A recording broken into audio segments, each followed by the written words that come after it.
Welcome to another session at the Courtship Academy. My guest today is my heartthrob, Vidal Wachuku. I always find it funny when I call his name because I don't normally call him that. It sounds odd. Because I always find it also interesting hearing you call me that. It sounds strange in my own ears too. Okay. So he's going to talk to us about laying the foundation for communication in marriage during courtship.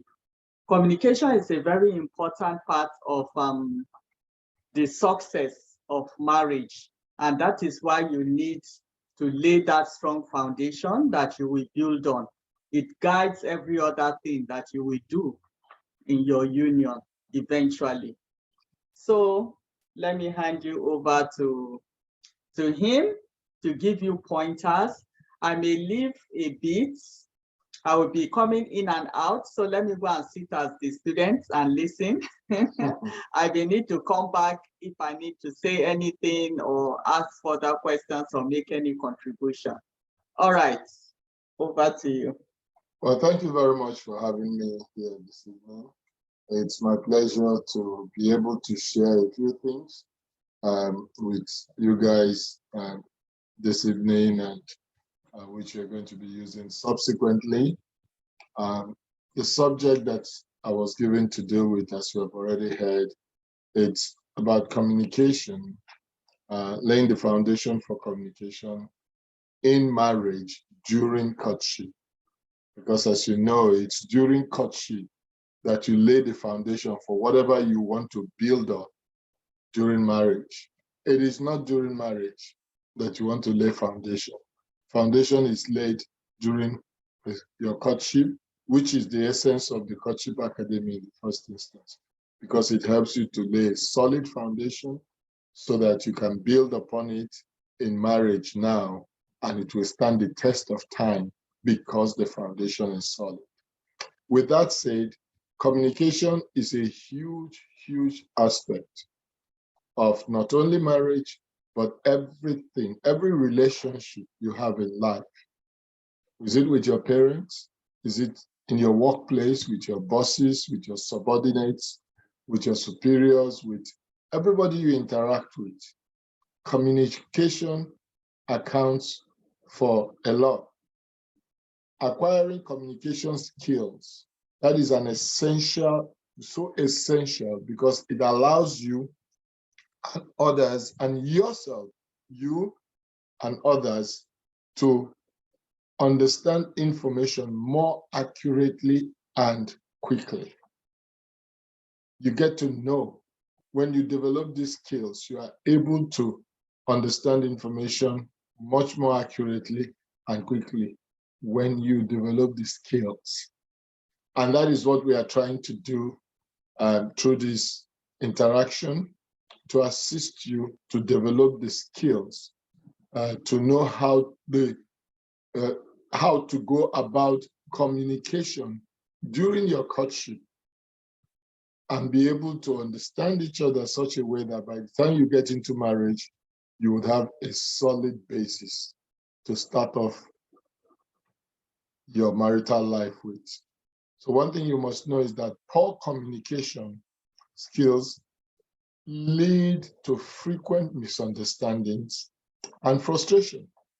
When you're not able to communicate with somebody, just assume for a moment you are speaking a different language and you can't understand what the person you are talking with is saying. What does it do? I mean, you feel frustrated. What's this person saying? I can't understand what this person is saying. How much more in a situation where you even speak the same language, but you really can't understand what your spouse or your partner or whoever it is that you are trying to communicate with is saying. And that is why communication is very important, that you are able to understand yourselves. Now, some have said that the three most important elements of marriage are communication, knowledge, and commitment. Whereas some others have also said that the three most important elements are also communication, number one, finance, number two, and sex, number three. As Christians, we believe in all they aforesaid, in communication again as the chief thing there, and then you're talking about finances, sex, commitment, knowledge, all of those. But we also added an additional leg, which is in this instance prayer. In fact, in the second definition that I gave, it is said that marriage hangs on a three-legged stool, and that is communication, finance, and sex. And if there is any absent, can you picture a three-legged stool? You pull out one of the stools, one of the legs, that stool will not stand. It will collapse because it can't stand on the other two stools. That is why communication, because if you look at all the definitions that I've given you, or the three perspectives that I've given you about communication, you find that communication still tops the list in all three of them. So whichever one of them you opt for, communication is still number one. So the question now is, why does communication top the list? Why does communication top the list? According to one study, 67.5% of marriages that ended did so primarily due to communication problems. They were the major reasons why a lot of marriages ended, according to this study. So in other words, 67.5% is the percentage of in the marital relationship that communication occupies. Everything else comes into the remaining 32.5%. Can you imagine? 67.5 as against 32.5. So sex, finance, commitment, knowledge, prayer, everything else is just 32.5%, while communication is 67.5%. So you see how important communication is? Because communication underpins everything. You want to have good finances in your marriage and be able to plan your finances, you must communicate how you are going to have your finances run. However you want to do it, you must communicate. You must use communication to do it. You want to have a good sex life in your marriage, you need communication. Knowledge, you want to understand each other, you need communication. Commitment, to be committed to each other, you have to show it, you have to talk about it, you have to demonstrate it. And we are going to see that communication is not just verbal, that there are also non-verbal forms of communication. So when we talk about communication, we're not just talking about talking, about verbal. That's a huge part of it. But there are also non-verbal parts of communication. So the truth is that communication is required in every aspect of your relationship. So let us begin now to zero in on our discourse tonight.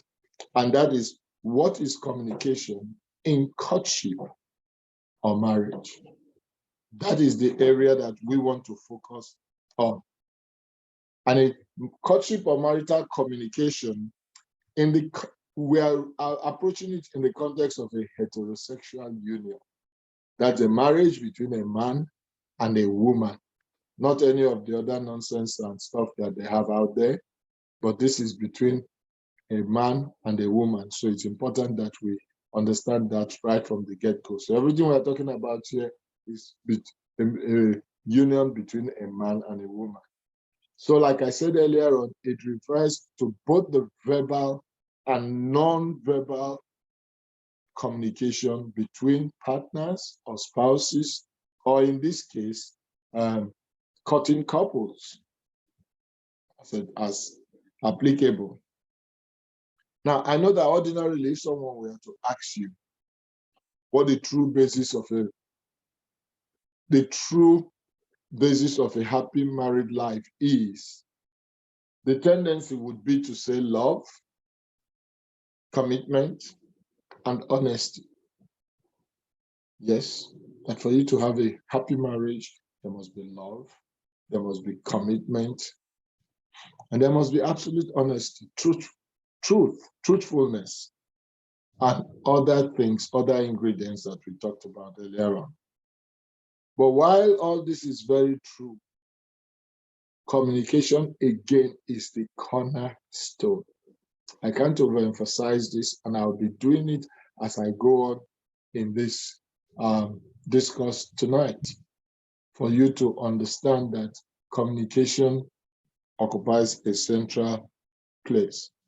So the mere fact that two people are living under a roof does not necessarily mean that they communicate well. Yeah, they might be living together. After all, there are roommates. There are people who share accommodations, that share facilities. I know of husbands and wives that are more like tenants, co-tenants in the same house. They're roommates. They hardly say anything to each other. But to sustain a happy relationship and have a strong bond with your partner, it is essential that there is effective communication between the two of you. So let me repeat myself. Communication is not just about words. It is about actions, or also inclusive of non-verbal communication. So it's not just words. You know, when you get to know each other very well, I'm sure as children, you must have grown up. Some of you would have grown up, and you know when your mother gives you that eye. When you begin to do something that is wrong, without her saying a single word, and she gives you that eye, you know what it means. That's communication. She has communicated to you. And that's the kind of thing you want to develop between your spouse and yourself, or this guy or this lady that you are courting, that you are able to communicate non-verbally at times. And we'll talk a little bit more about this as we proceed. So again, what is the importance of communication in courtship and ultimately marriage? Why is communication so important to have a long, fulfilling relationship with your better half, with that guy that you want to marry, with that lady that you want to marry? What is the role of communication at this stage, courtship? We are going to look at some of these things as we proceed here today. So I want you to pay attention. If you need to pull out your notes and take notes or whatever you want to do. But this is very vital, and I assure you that if you can apply some of the principles we are going to be sharing here with you, the tips and all that, you would have built a solid foundation, communication foundation for your relationship. And if you take the cues to know when to say, we can't go forward because we can't communicate, then you take the necessary action that goes with it. Now, recall that I said that this study shows that 67.5% of marriages ended primarily because of communication problems. Recall also that I said that communication is the foundation, the cornerstone of a successful marriage. Recall also that I said that it allows for a strong bond that encourages the growth of your relationship over time. Because now you are getting into courtship, you want to begin to talk, you want to begin to communicate more so that you can get to really know that person. Remember, that's one of the key reasons why you're in the courtship academy. You want to know that person, to know whether that is the person for you. That is the person you want to spend the rest of your life with. It's absolutely important that you know that person. No excuses for not knowing that person. We go to school. I went to college or university, as we would say back home, for 4 solid years to study law, to become a lawyer. And then I went to law school. Nowadays, it's even a little bit longer. And because I had to know about the law, what I wanted to practice. But when it comes to marriage, we don't go to any school. We don't prepare. We just jump blindly into it. And we are like groping in the dark. And then we settle for whatever we find, even when it's not helpful. This is why you are in the courtship academy, to avoid those mistakes, to avoid groping in the dark, so that you know before you get into that relationship. So let me also start again or continue by saying, what causes lack of communication in marriage? Now, some of the reasons couples fail to communicate properly in their relationship include the following, but are not limited to it. I want you, as an assignment, to find out more reasons for yourself. Interact with people, particularly if you're in a relationship. Interact with people that are married. Find out some more of these things for yourself. Everything I'm saying here, find out for yourself and enrich your knowledge. So one of them is lack of one-on-one time together when you can talk and listen. We are in a fast-paced world. We are in a digital world. We are in a world where everything is done today by a touch of the button. You go to the internet, boom, you do whatever you want to do. You want to communicate, boom, you can type, you can do text messaging, you can use phone calls, you can do all that. So you don't have the opportunity to sit down and talk. Everybody is busy. But when you consider how important the relationship you are about getting into is, that your life may be made or marred by getting into this marriage, particularly if you get into a wrong one, where you didn't do your due diligence, you will make time to be able to talk one-on-one, have a lot of time to yourselves. When I first met my wife, I met her on a Thursday. Actually, was the first time I was introduced to her. Then I went to visit her the next day. That was a Friday. We got talking. It was supposed to be a 2 hours visit within my break period. It went to 3.5 hours. We even lost count of time. And that was our very first time of really sitting down to talk. And I saw her after that for 17 straight unbroken days. I make time out. She made time out. And we would talk. That was when she started developing some of these things that you are having the benefit of today, 35 years after, because this was during our courtship before we got married, having been married 34 years plus. We discussed a lot. We were able to talk a lot. But we created that time to be together, to talk one-on-one. not time to come together and be smooching and doing things that are neither here nor there that you shouldn't be doing. We were focused.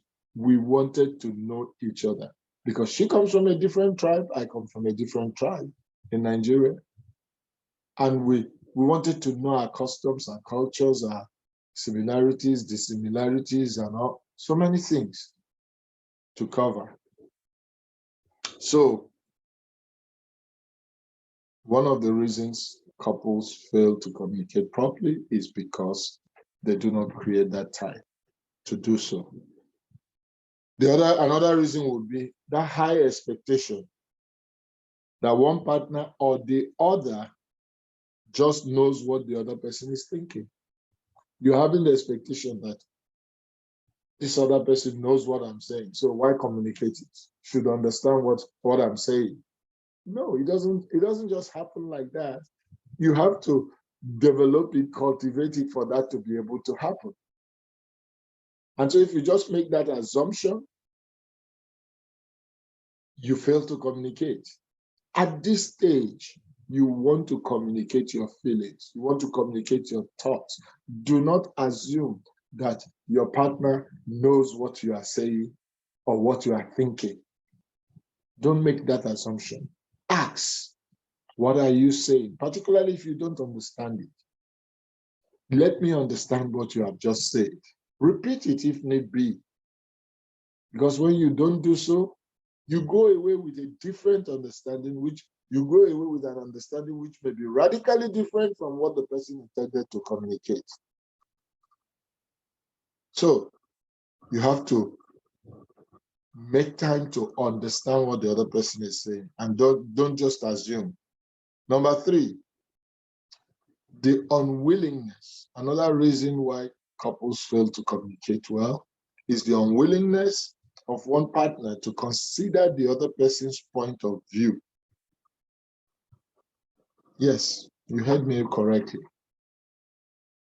Because I've seen relationships where the man, particularly, this is all a problem mostly with the men, feel that their point of view is superior. It is, when once they've given their view, that is it. Nothing else is will be entertained. I've seen it in marriage. I've seen it even in people courting. And that is a danger, red flag. Because nobody is a repository of all knowledge. No one person. So do not feel that my point of view is the be all and end all, and I don't want to consider my spouse's point of view or my fiance's point of view. It is what I say that goes. If you see that, that is danger sign that you are not communicating well. A good communicator wants to hear the other point of view. You want to hear what the other person is saying. You want to listen to it. That is why God gave us 2 ears and 1 mouth, so that you can listen to somebody else and consider their own point of view and not just assume that yours alone is the best. Now, what does lack of communication do? It breeds a couple of things, including distrust, self-doubt is another thing that lack of communication does, and insecurity. Because you can't trust somebody you don't know what that person is thinking. You don't feel secure when that person feels he or she knows it all, and you are an entity. You don't say nothing. Your views don't count. No, you wouldn't feel secure. Or when you don't really simply create time to have a one-on-one conversation where you can see somebody's facial movements, you can see the gesticulations, you can read other non-verbal communication signs from that person. So these are some of the things it causes. And this can damage whatever bond you are trying to build. And if you're already married, you're a young couple, and you are in this academy, this will help you also, because you can go back to the drawing board. It's not yet too late if you are not yet set in your ways and you are willing to change. But it will be most beneficial for you who hasn't yet signed the dotted lines, I do lines.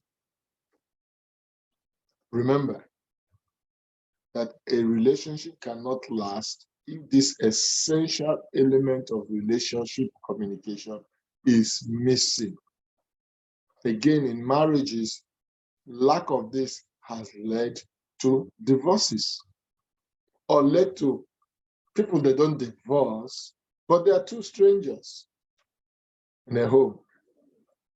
I've seen people in this part of the world who live together. They're married, they stay together, but they are practically divorced.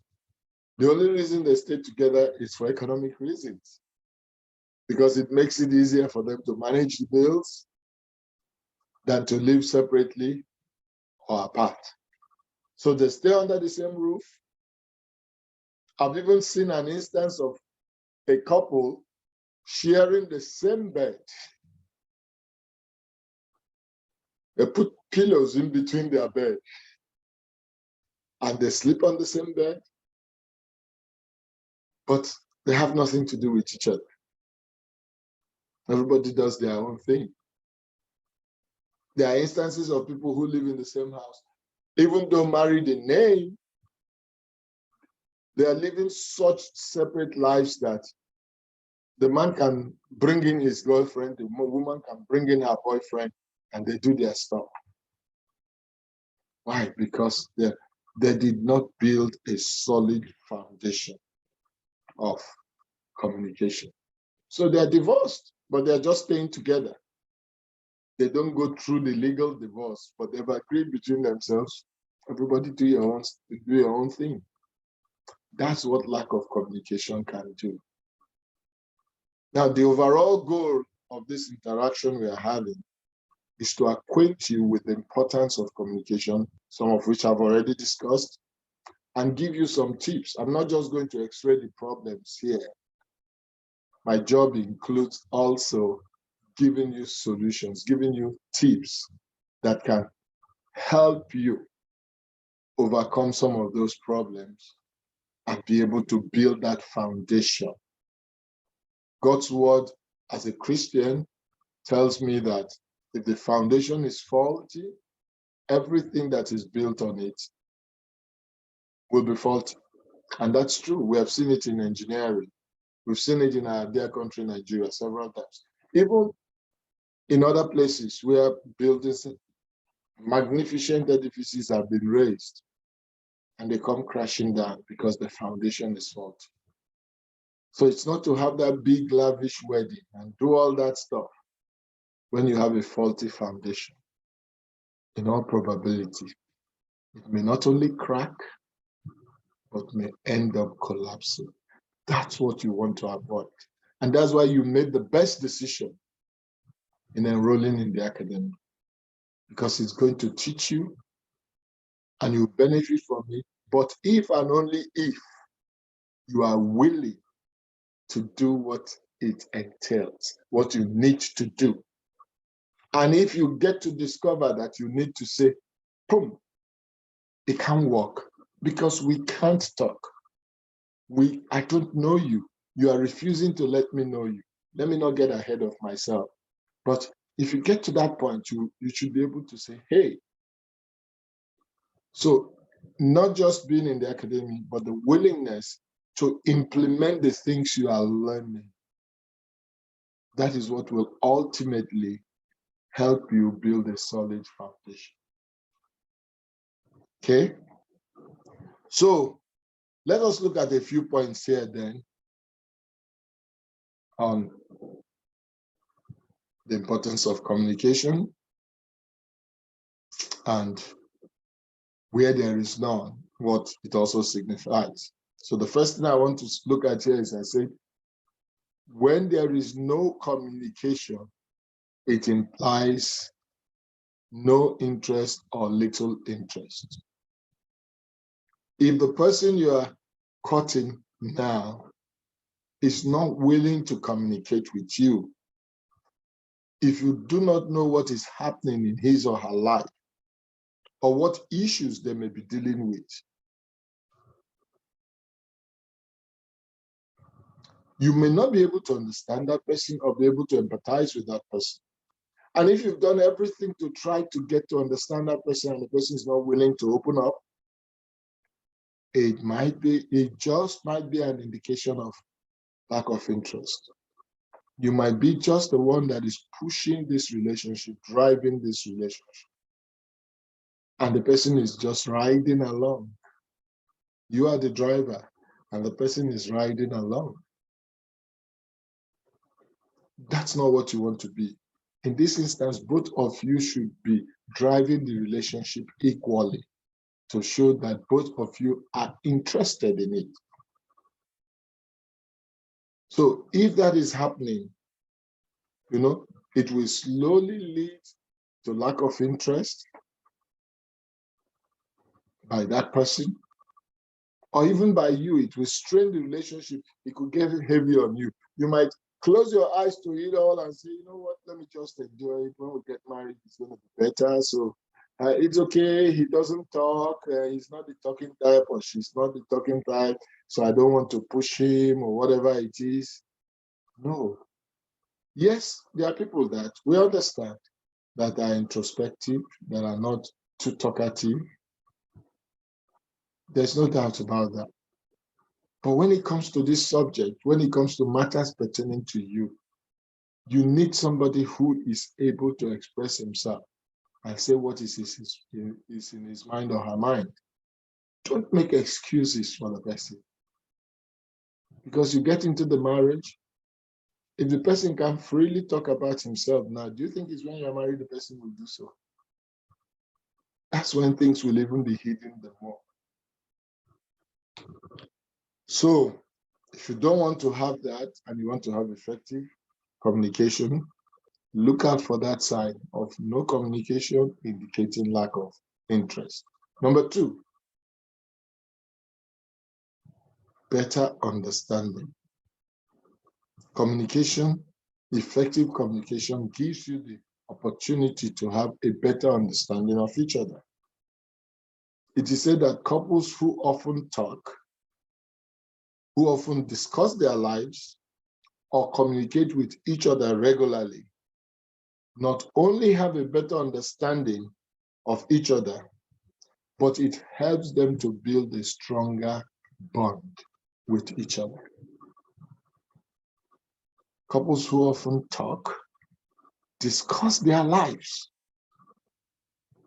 You are a courting couple now, if you are in a courtship. So you need to talk.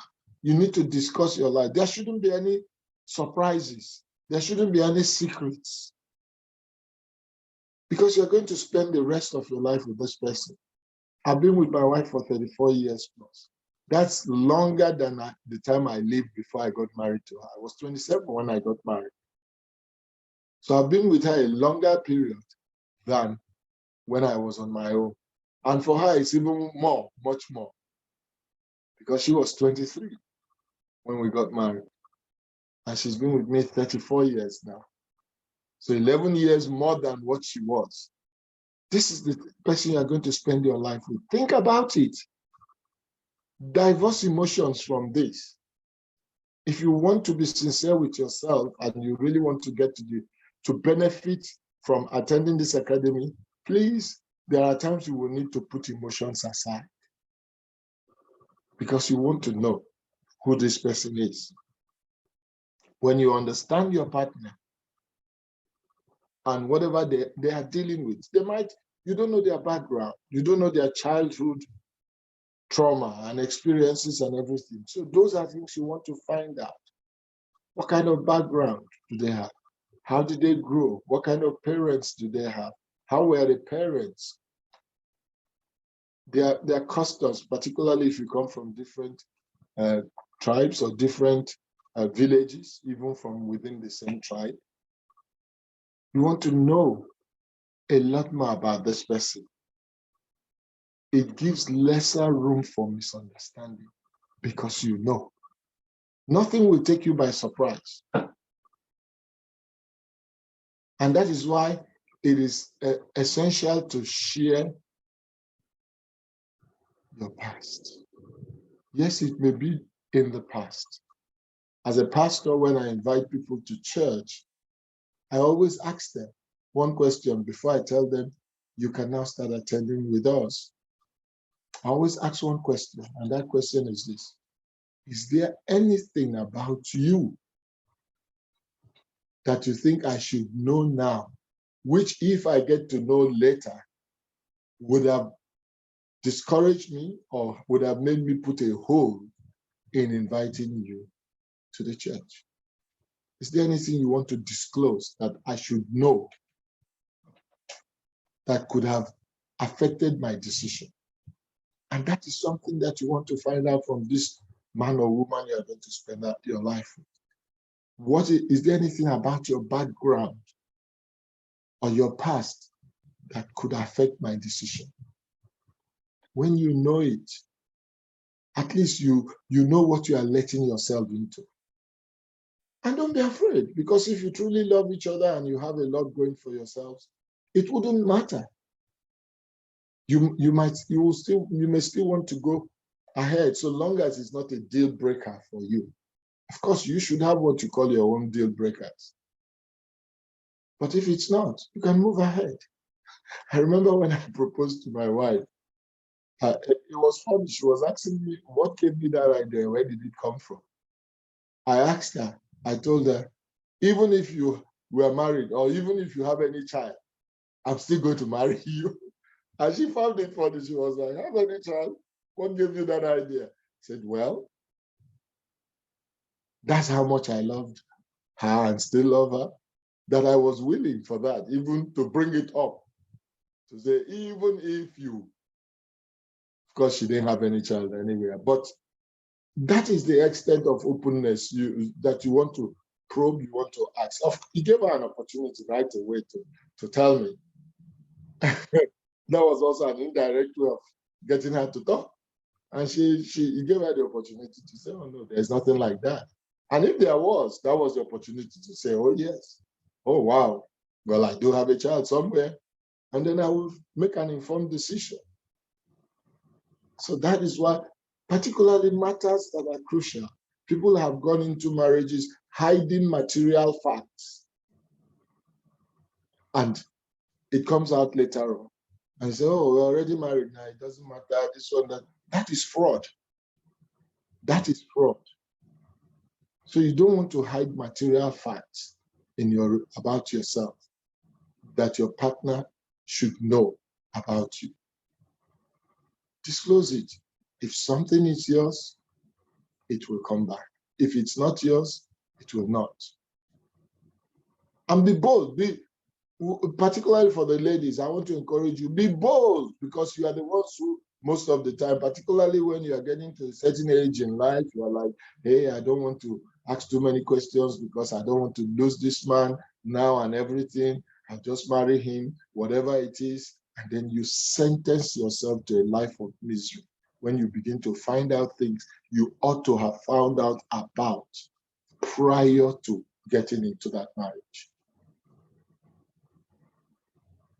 You need to probe. That will give you better understanding. Also, another importance of communication here is that it will give you better satisfaction, marital satisfaction, when you're ultimately married. Because you know that you know the person that you are getting into relationship with.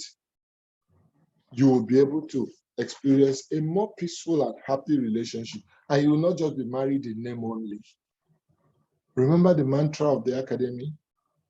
Marriage is not supposed to be endured, but to be enjoyed.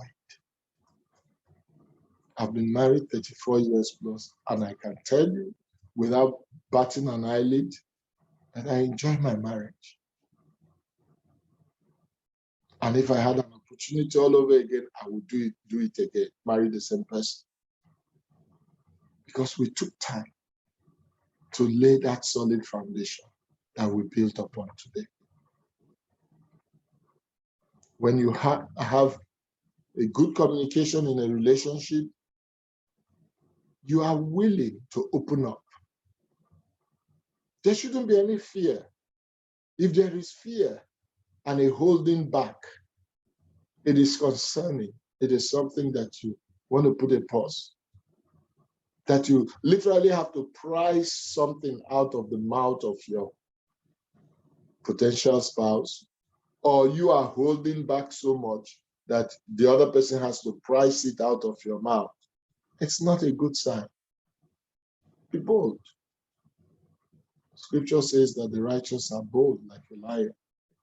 If you know that whatever it is and you truly love this person and that person loves you, you wouldn't hesitate to be transparent. And that's where that honesty comes in, which is the number 4 point there, that it builds better trust, honesty, and respect. Another importance of communication. It helps to build, when you have effective communication, better trust, honesty, and respect. Remember, marriage is a two-way street. Same goes for your courtship. You're not cutting yourself. Somebody else is involved. And both of you grew up from different backgrounds, different circumstances. Even if you were Siamese twins, which you are not, and you cannot be to be marrying each other, you have your different circumstances. Being a two-way street, you cannot always expect to receive and not give. You want to give and you want to receive. It's a two-way thing. It's just like when some people are, they like giving to other people and they don't like receiving. No, you're violating God's principles. Because when you give, you receive a blessing. And for you to receive that blessing, that person is receiving from you. That's how it is in marriage. It's a two-way thing. And so in your courtship, you should be willing to talk about yourself and be willing to hear the other person talk about himself or herself. You don't just want to be the one that talks, and you're not listening to the other person. It's a two-way street. So if you are honest with each other, you will give positive feedback.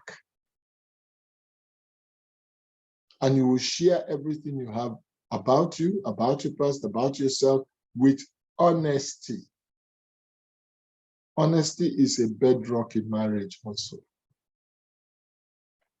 Because that way you can trust your person. This is the person you are going to spend your life with.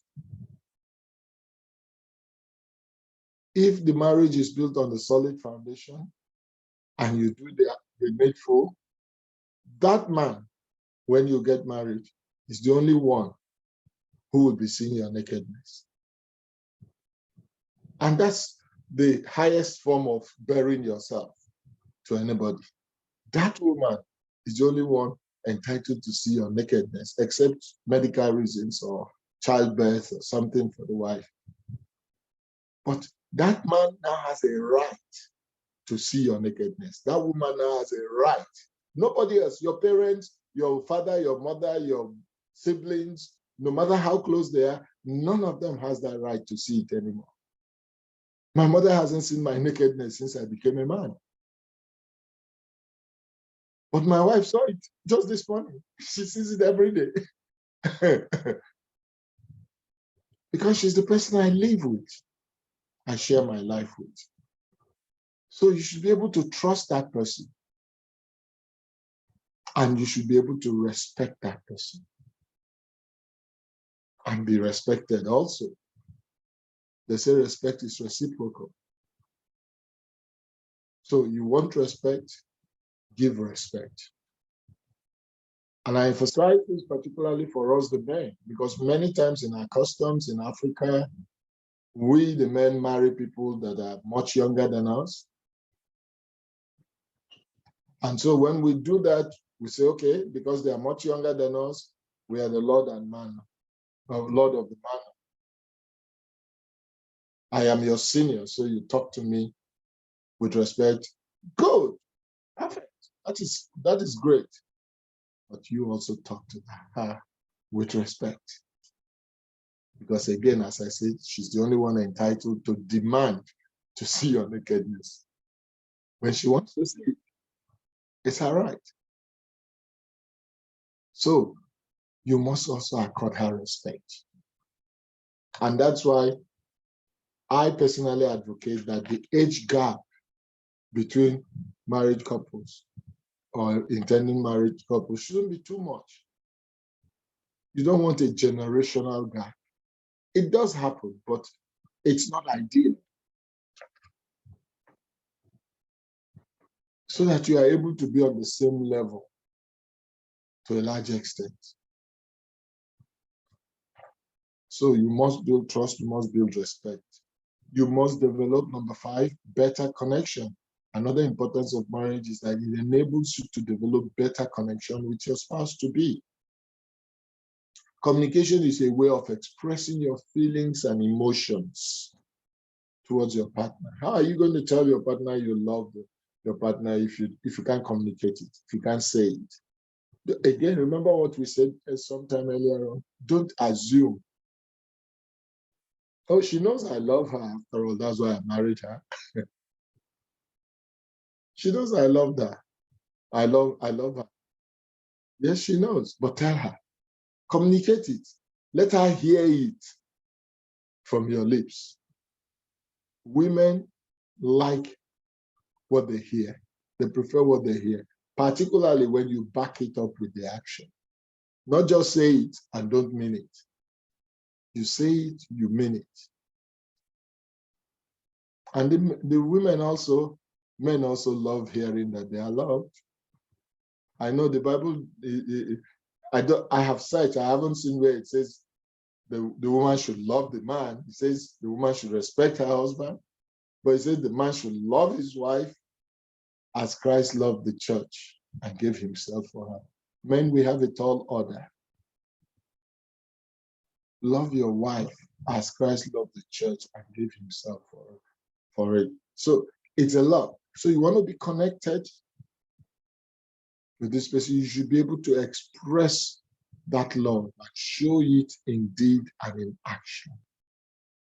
Both ways, both ways. Unfortunately, as I said earlier on, many think that there's no need to express it because you are just showing it.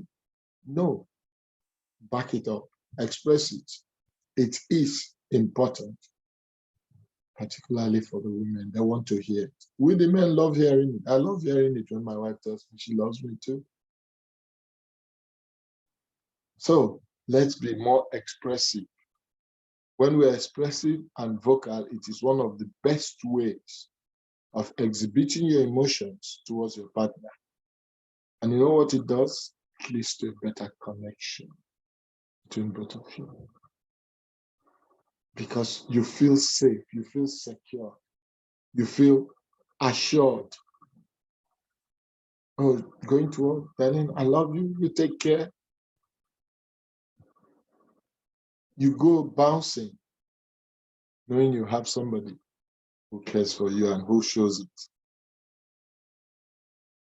So let's now look at a few of the mistakes that couples make and how to solve these mistakes.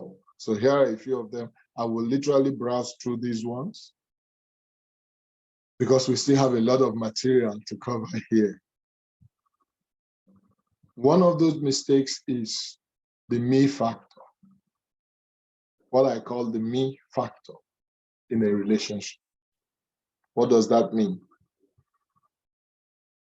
First, what you should know is that the relationship is for both people, for two people, you and your wife, subsequently the children when they come into the whole mix.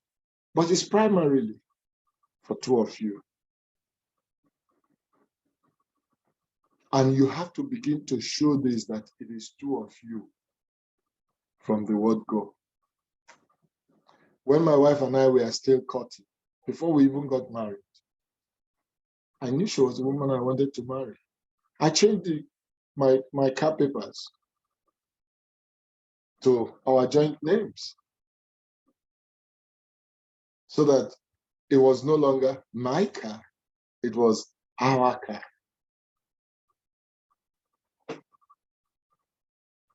To show that it is not just me alone, it is us. And we started developing that our thing and not me thing right from courtship.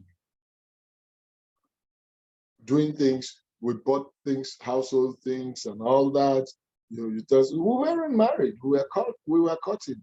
But because we were reasonably sure that we were going to go through with this, we bought the items in our joint names and all that. And started building that our attitude and not just me. It is we. So take care of that me factor. You got to start getting rid of it now.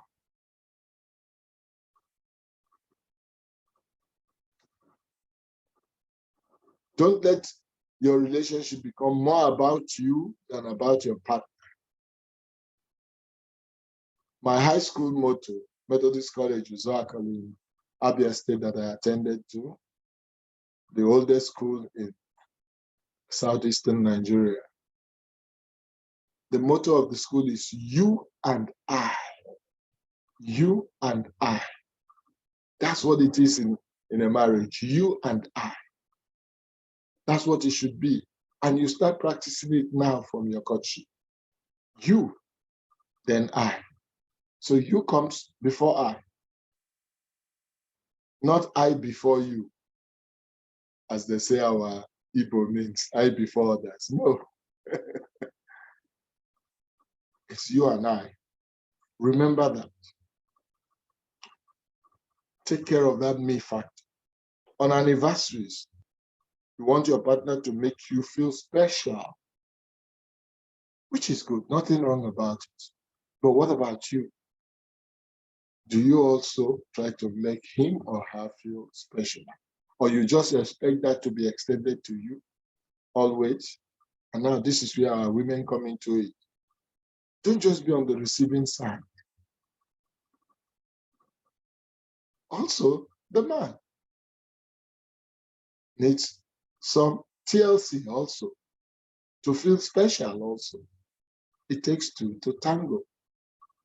If both of you approach it from that way, and with that in view, it will make your relationship much, much better. You don't plan a holiday, or you are planning a holiday and you're just thinking of, okay, when I'm on leave. What about your partner, the person that is in your life now? Have you consulted with that person? Have you known whether it will be convenient for that person? Can we do it together so that we can do things together? Or you want to go to places that only you prefer. I don't like going there. It's only, you just want to go to where you like going. That's all part of the me factor. Me, me, me. You are thinking of me first, which is being selfish. So it is from courtship now that you will have to start practicing selflessness and replacing it with selfishness. So it's not just about you anymore. But I'm not yet married to her. I'm not yet married to him. So why should I be taking him into consideration? Hold it. You are trying to lay a foundation of what you are going to build on. So, as we will say back in Nigeria, German floor is what you need. And to do a German floor, you've got to pack that, you've got to do solid foundation. So that is what you are doing now. So don't say, oh, it's when we get married. No, it's too late there because you are built on a faulty foundation and it could collapse. This is your chance. this is your opportunity to solidify that foundation and begin to show that it's not just about you, but it is about us, thinking of you first. When you do so, you show to your spouse or your intending spouse that his or her own happiness comes first, that you are thinking of him or her, and that your own happiness and convenience is not the most important thing here. So imagine if both of you are doing the exact same thing. He is thinking of you first, you are thinking of him first. You see, you will be competing to help each other, to think of each other first, and to look out for each other. Look out for the other person. Have their backs. Have their backs. But this can only happen when you are able to know who you are sticking your neck out for. When you are able to communicate, when you are able to talk, when you're able to understand each other, when you know what they like or dislike, or what their idea of, for instance, they want to have a celebration, celebrate their some anniversary in life, some milestone in life, a birthday, whatever it is. You have to know their likes and their preferences. And that is communication. You got to ask questions. You have to observe. You have to look at the verbal and the non-verbal forms.